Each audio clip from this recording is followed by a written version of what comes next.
سلام كبرات تختاتلتي لو ما عندي شاشة معلتي سلازي أبنى لو ما عندي فيديو simple present tense ويدما كابتم أجد تستي عينتات tense أبي إنجليش 10 تخلت زبطحو تنسات اللو كاب آتم اتقدم أي tense simple present tense يلنا لومي كن ريعينا كمي جرنا نتكملو لمنتاي كن نتكملو كله بحنساب كوينا هنرينا سلازي بحنساب نجمر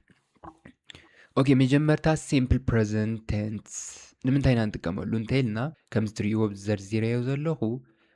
مجمرتا هابيت نمجلاس كنت كمول نخلينا ويدما لمدتاتنا نمجلاس كنت كمول نخلينا general truths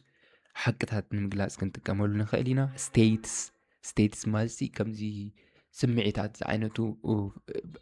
كنقلت قالوا نخلينا جيزيات مالتيو routines كم دما أما عالتاوي نقبرو ناتنا نتفتاتنا كنقلت قالوا نخلينا facts ويدما حقتات نمجلاس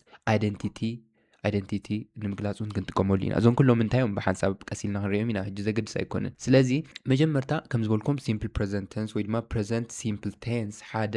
ካብቶም 12 ናይ እንግሊሽ ተንሳት ወይ ድማ ጊዜያት እዩ ሕጂ ዝኾነ ነገር ከነቐውን ከለና ኣብ እንግሊሽ ከም ትፈልጥዎ መጀመርታ subject እዩ ዝመጽእ ድሕሪኡ verb ድሓርካ object ማለት እዩ አንጻር ናይ ትግርኛ እንተሪእኩሞ ንኣብነት ኣነ I eat banana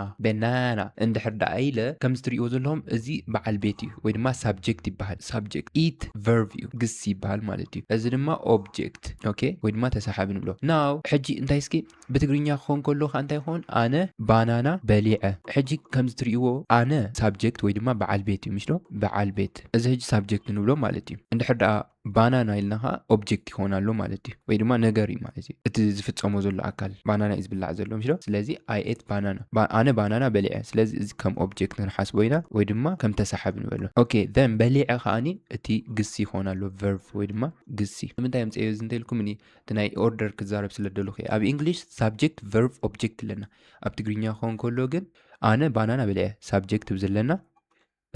ኣብዚ ኸ እንታይ ኣለና object ኣብዚ ኸንታይ ኣለና verb ለና ኣብዚ ኸ እንተሪእኩሞ subject verb object ስለዚ ኩሉ ግዜ ኣብ እንግሊሽ verb ካልኣይ ይመጽእ ማለት ኣብ ትግርኛ ኸ verb መጨረሻ እዩ ዝመጽእ ስለዚ ሕጂ ናብቲ structure እንደ ክገልጽ ክፍትን ጸኒሐ ስለዚ ኣብ እንግሊሽ ቀዳማይ subject ይመጽእ ኩሉ ግዜ ድሓር verb ለና ድሓርካ object ለና ማለት እዩ ስለዚ ከምዚ ተኾይኑ simple present tense ብምንታይ ነቐውም እንድሕር ዳኢልና ኦኬ ከምዚ ትሪኦ ዘለኹም subject ለና verb ለና ድሓርካ object ማለት እዩ ዞም ሰለስተ ሕጂ verb 1 ዝወስዱሎ verb s ዝወስዱሎ ኢለኩም ምሽ ዶ ጽቡቕ ጌርና ክንሪኦም ኢና verb 1 ዝወስዱሎ verb s ዝወስዱሎ ኦኬ verb 1 ዝወስዱ መን እዮም እንድሕር ዳኢልና I we you they እዚኦም verb 1 ይወስዱ እቶም verb s ዝወስዱ ኸ ኣይኖት እዮም እንድሕር ዳኢልና he she it ሪኩም እዚ ማለት እዩ verb s ዝወስዱ ኢለኩም ሕጂ ንኣብነት ንሳ ኩዕሶ ትጻወት ንምባል እንታይ ንብል she ምጽዋት play ምሽ ዶ ስለዚ play ከም ዘላታ መን ውሰዳ ፉትቦል ንሳ ኩዕሶ ትጻወት ኦኬ ግን ኣብዚ ትሪእዎ ዘለኹም እዚኦም ሰለስተ verb s ይወስዱ ኢለኩም ስለዚ s ንውስኸላ ማለት እዩ he ክንብል ከለና plays ኢና ንብል she ክንብል ከለና ከም ዝበልኩኹም it ክንብል ከለና verb s ኢና ንጥቀም ማለት እዩ ኦኬ እዚኦም ክኾኑ ከሎ ግን I we you they ክኾኑ ከሎ s ኣይንውስኽና ኩሉ ግዜ s ኣይንውስኽና s ኣይድልየናኒ ማለት እዩ I ክንብል ከለና I play ንብል we ክንብል ከለና we play ንብል they ክንብል ከለና they play you ክንብል ከለና you play ስለዚ እዚኦም ክንጥቀም ከለና እዞም ኣርባዕተ I we they you ክንጥቀም ከለና verb s ኣይንጥቀምን እቶም ሓደ ክንጥቀም ከለና verb s ንጥቀም ማለት ከም ዝበልኩም present simple tense ልምዲ ንምግላጽ እንጥቀመሉ ኢና ማለት እዩ ኦኬ ንኣብነት እንታይ ክንብል ንኽእል ብዙሕ ግዜ ንገብሮ ነገራት እንታይ ኣሎ እንተልና I play football እንድሕር ዳኢለ ናተይ ልምዲ እዩ I play football okay then I play football ምስ በልኩ ማእስ ይጻወት ሕጂ ከም ዝትሪኦ ዘለኹም እዚኦም ከዓ time indicator ይበሃሉ ማለት እዩ always usually often sometimes never every day every week on Mondays ገል እንተልና እዚኦም time indicators ይበሃሉ ወይ ድማ ግዜ ዝሕብሩልና ቃላት እዮም ማለት እዩ ስለዚ ከም ዝኽብል ይኽእል I always play football እንተኢለ ኩሉ ግዜ ይጻወት ስለዚ habit ወይ ድማ ልምዲ ይገልጽ ኣለኹ ማለት እዩ I play football every Wednesday ንሳ ክብል ተደልየ እንታይ ብል she ሕጂ እታ play ዘላ plays እያ ትኾን ኦኬ plays ምክንያቱ she verb s እዩ ዝወስድ ኢልና plays football every Wednesday ኦኬ he እንተኢልና እውን plays ንብል it እንተኢልና plays ንብል ማለት እዩ ኦኬ ካልኦት እንተኾይኖም ንኣብነት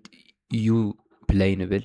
we play ንብል ማለት እዩ they እውን play ንብል ማለት እዩ ካልእ መንገዲ ኸ general truth ወይ ድማ ሓፈሻዊ ሓቂ ዝኾነ ነገር ንምግላጽ ክንጥቀመሉ ንኽእል ኢና general truth ዝበሃሉ ኸ ከመዮም እንተኢልና ኸ general truth ዝበሃሉ ኸኣኒ ሓፈሻዊ ሓቅታት ንኣብነት the sun rises in the east እንድሕር ዳኢለ rise in the east እታ ፀሓይ ብምብራቕ ትበርቕ ብላ ኣለኹ ኦኬ the sun sets in the west እንድሕር ዳኢለ ኸ ብምዕራብ ተዓርብ ብላ ኣለኹ ስለዚ general truth ሓፈሻዊ ኩሉ ሰብ ዝፈልጦ ሓቂ እንተኾይኑ general truth ይበሃል ስለዚ ኸ ብpresent simple tense ኢና ንገልጾ ማለት እዩ ኦኬ states ሳልሳይ ካ states ማለት እዩ ንኣብነት እንታይ ክብል ይኽእል I like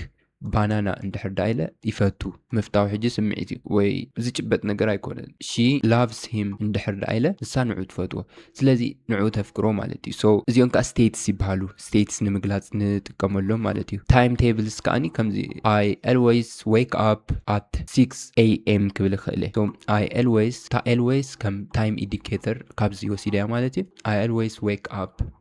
up at 6 a.m. ክብል ይኽእል ማለት እዩ ኦኬ routines ናትና መዓልታዊ ተመሳሳሊት እያ ምዛ ታይም ቴብል routines ክኾን ከሎ ኸኣኒ ከምዚ ናትና ውጥናት ማለት እዩ I do like this ክንብል ከለና ኣብነት እንታይ ክብል ይኽእል ተመሳሳሊት I brush my teeth every morning ክብል ይኽእል every morning ንጎ ስነይ ይጉጽጉጽ ይሓጽብ ማለት እዩ ኦኬ ፋክትስ ከዓ ሓቅታት ማለት እዩ ሳይንቲፊክ ፋክት ክኸውን ይኽእል ንኣብነት ሳይንቲፊክ ፋክት እንታይ ክህሉ ይኽእል እንተኢልና ከዓ water boils at 100 degrees celsius እንተኢለ ማይ ኣብ 100 ዲግሪ ሴልሺየስ ይውዕ ይብል ኣለኹ ስለዚ እዚ ሳይንቲፊክ ፋክት ወይ ድማ ብሳይንስ ዝተረጋገፀ ሓቂ ክኸውን ከሎ እዚ ብፕሬዘንት ሲምፕል ቴንስ ንገልጾ ማለት እዩ ኦኬ ፋክት ይበሃል ብዙሕ ዓይነታት ፋክት ኣለዎ ማለት እዩ ብዙሕ ተቐባልነት ዘለዎም በቃ እሶም ንምግላጽ ልሙድ ፍሉጥ ዝኾነ ነገር ሲምፕል ፕሬዘንት ቴንስ ንጥቀም ማለት እዩ ናይ መወዳእታ ኸኣኒ ኣይደንቲቲ ንምግላጽ እውን ክንጥቀመላ ንኽእል ኢና ኦኬ ኣይደንቲቲ ናው ኣይደንቲቲ ብኸመይ ንገልጽ እንድሕር ዳኢልና ኸ ንኣብነት እንታይ ክብል ይኽእል I am a doctor እንድሕር ዳ even though I am a doctor እንድሕር ዳኢለ እንታይ ገልጽ ኣለኹ ናተይ አይደንቲቲ መግለጺ ወይ ድማ እቲ ናተይ ቢንግነስ ወይ ድማ ዝኾንኮ ነገር ገልጽ ኣለኹ I am a teacher እንድሕር ዳኢለ ከምኡ this is the use of what we call present simple tense present simple tense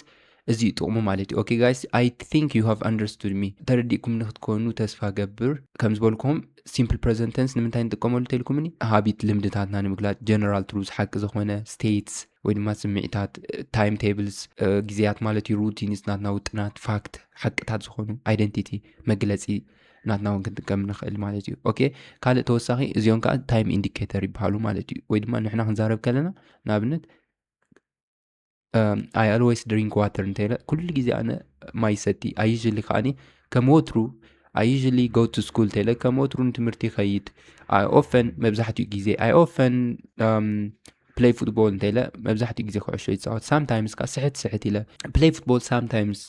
ስሕት ኢለ ኩዕሶ ይጻወት I never play football ወይ ድማ ኣይጻወትኒ ብፍጹም ንብል ኣለና ማለት I never play football እንተኢልና ኣይጻወትኒ ኩዕሶ ብፍጹም ኣይጻወትኒ ኦኬ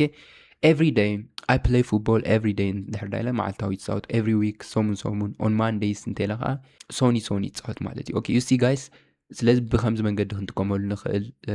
present simple tense now እስኪ እንድሕር ዳኣ ተረዲእኩሞ ኣብዚያ ሰለስተ ሕቶታት ኣለዋ ንሰን ክትምልሱ እንድሕር ዳኣ ክኢልኩም ተረዲእኩም ንለኹም ማለት እዩ ኦኬ the first one is the sun dash in the east ብላላ so ከመይ ጌርና ክንምልሳ ንኽእል እዚኣ ሕጂ sun ክትፈልጥዎ ዘለኩም እንታይ ኢለኩም እዚኦም ብዛዕባ present simple tense ክንዛረብ ከለና ወይ ድማ ሓደ ነገር ልምዲ ክኸውን ይኽእል ሓቂ ክኸውን ይኽእል ክንገልጽ ከለና he she it verb s ይወስዱ ኢልና ነርና I we you they ከኣኒ verb 1 ወይ ድማ እቲ verb ባዕሉ ይወስድዎ ኢልና ነርና ወይ ድማ ትግስ ባዕሉ ይወስድዎ ኢልና ነርና ስለዚ ኣብዚያ ሕጂ እስኪ እሰን ክንጥቀመለን ኣለና ማለት እዩ ስለዚ ናብነት the sun እንድሕር ዳኢለ sun ሕጂ ፀሓያ ነገራት ከንታይ ይበሃሉ ኢት ይበሃሉ ምሽዶ ኢት ከ እንታይ ዝወስድ ኢልና ኣለና ኣብዚ ኢት ከም ዝትሪእዎ verb s ዝወስድ ኢልና ኣለና ኣብዚ verb s ይወስድ ምሽ ዶ ኣብዚ ንህለኩም ስለዚ ኢት verb s ዝወስድ ተኾይኑ ኣብዚ ንሪኦ ዘለና ሕቶ ኢት the sun ኢት ያ ማለት እዩ ሶ ራይዝ ዳ ትኾን ወይስ ራይዝስ ራይዝ ማለት ምብራቕ ማለት እዩ ስለዚ ኢት verb s ስለ ዝወስድ እዛ ካልእቲ ራይዝስ ኢና ንጥቀም ማለት እዩ ኦኬ the sun rises ትኾን ማለት እዩ ኦኬ the second one እዛ ትሪኦ ዘለኹም he እንታይ ኢልና ነርና he she it እንታይ ወስዱ verb s ስለዚ እንታይ ትኾን he plays ወይስ play ስለዚ again he verb s ስለ ዝወስድ plays ትኾን ማለት እዩ ኦኬ good ሳልሰይትን ናይ መወዳእታን I dash filter coffee every morning ስለዚ እዚኣ ኻኒ I ማለት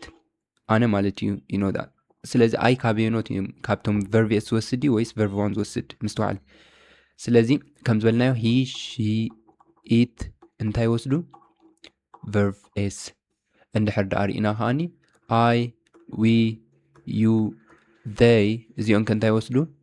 verb 1 ይወስዱ ማለት እዩ ኣሁን ከሎት verb ናብነት I drink ደ ዝብል ዋላስ drinks ሕጂ እንታይ ኢለኩም